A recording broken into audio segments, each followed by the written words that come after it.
आप सभी का स्वागत है मेरे इस चैनल पर। यह कहानी आपके लिए बहुत दिलचस्प होने वाली है। मुकेश की अकेली जिंदगी और उसके बाद की खामोशी। मुकेश की जिंदगी हमेशा से ऐसी नहीं थी। एक समय था जब उसका घर हंसी बातों और रिश्तों से भरा रहता था। माँ की आवाज, पिता की सलाह, दोस्तों की मस्ती, सब कुछ था उसके पास। लेकिन धीरे धीरे वक्त ने सब छीन लिया। पहले पिता चले गए, फिर माँ भी एक दिन उसे अकेला छोड़कर चली गई। दोस्तों ने भी अपनी अपनी दुनिया बसा ली। मुकेश बस देखता रह गया। सब आगे बढ़ गए और वो वहीं रुक गया। मुकेश का दिन अब बहुत साधारण हो गया था।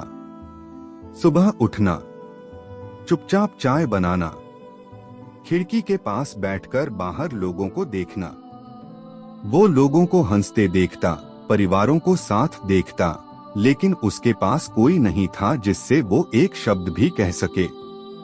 रातें सबसे भारी होती थीं। दीवारें जैसे उससे बातें करती, पुरानी यादें उसे सताती। कभी कभी वो खुद से ही बात करने लगता, जैसे कोई सामने बैठा हो। वक्त के साथ मुकेश ने लोगों से मिलना भी छोड़ दिया। उसे लगने लगा कि वो किसी के लिए जरूरी नहीं है। उसकी आंखों में हमेशा एक सवाल रहता, क्या मेरी जिंदगी का कोई मतलब है? लेकिन जवाब कभी नहीं मिला। एक दिन जैसे हर दिन होता था वैसे ही शुरू हुआ। लेकिन उस दिन मुकेश बहुत थका हुआ था। सिर्फ शरीर से नहीं बल्कि अंदर से। वो अपने पुराने फोटो देख रहा था, माँ के साथ, दोस्तों के साथ। उसकी आंखों से आंसू बहते रहे और धीरे धीरे वो उसी कुर्सी पर सो गया। लेकिन इस बार वो कभी नहीं उठा। मरने के बाद जब पड़ोसियों को कई दिनों तक दरवाजा बंद मिला तो उन्होंने पुलिस को बुलाया।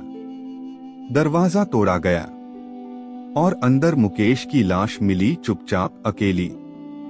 सबने कहा, बेचारा, कितना अकेला था। लेकिन असली सच्चाई तब सामने आई जब उसके कमरे में एक डायरी मिली। उस डायरी में लिखा था, मैं रोज मरता हूं, हर दिन थोड़ा थोड़ा, लेकिन असली मौत तब होगी जब कोई मुझे याद भी नहीं करेगा।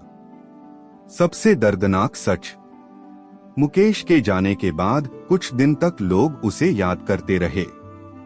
फिर धीरे धीरे उसका नाम भी गायब हो गया, जैसे वो कभी था ही नहीं। कहानी का असली मतलब, अकेलापन इंसान को अंदर से तोड़ देता है। कभी कभी लोग मरते नहीं, उन्हें धीरे धीरे भुला दिया जाता है। मुकेश की मौत के बाद उसका घर कुछ दिनों तक शांत रहा। लेकिन फिर कुछ अजीब होने लगा। अजीब शुरुआत, जिस रात मुकेश का अंतिम संस्कार हुआ उसी रात उसके पड़ोसी रमेश ने कुछ सुना। रात के लगभग 2 बजे मुकेश के बंद घर से कुर्सी खिसकने की आवाज आई।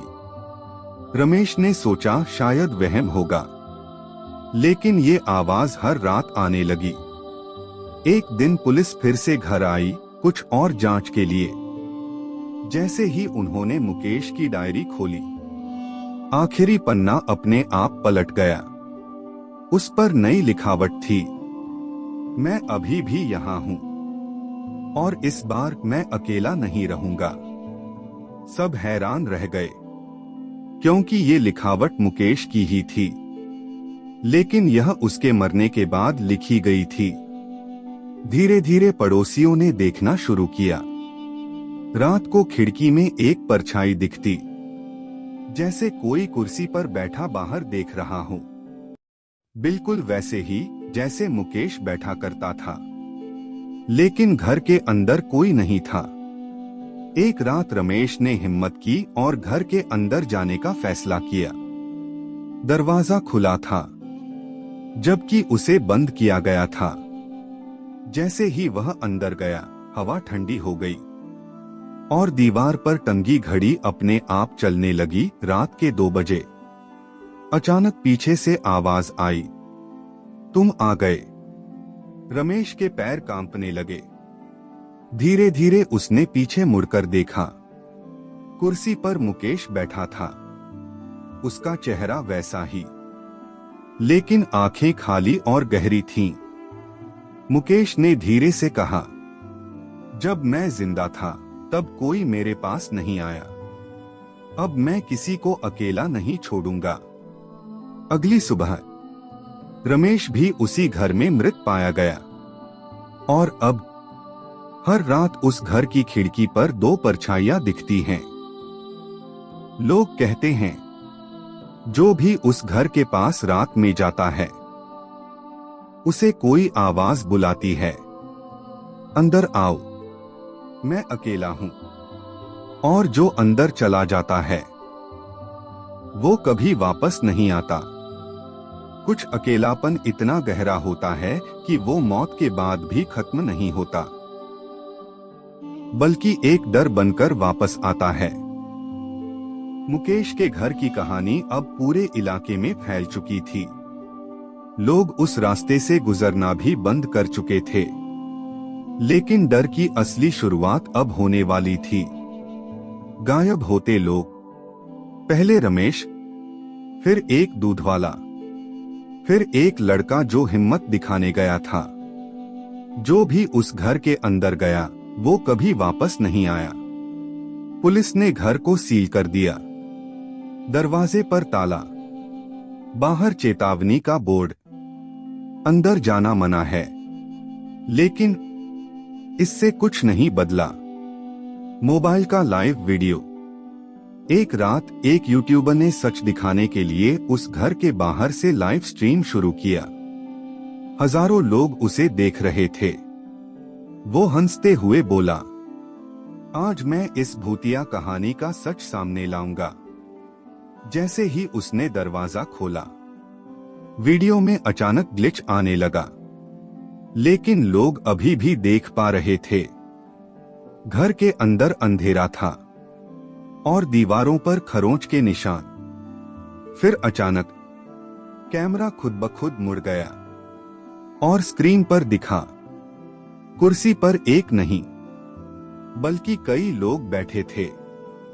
रमेश, दूध वाला, वो लड़का, सबकी आंखें खाली और सब एक साथ कैमरे की तरफ देख रहे थे।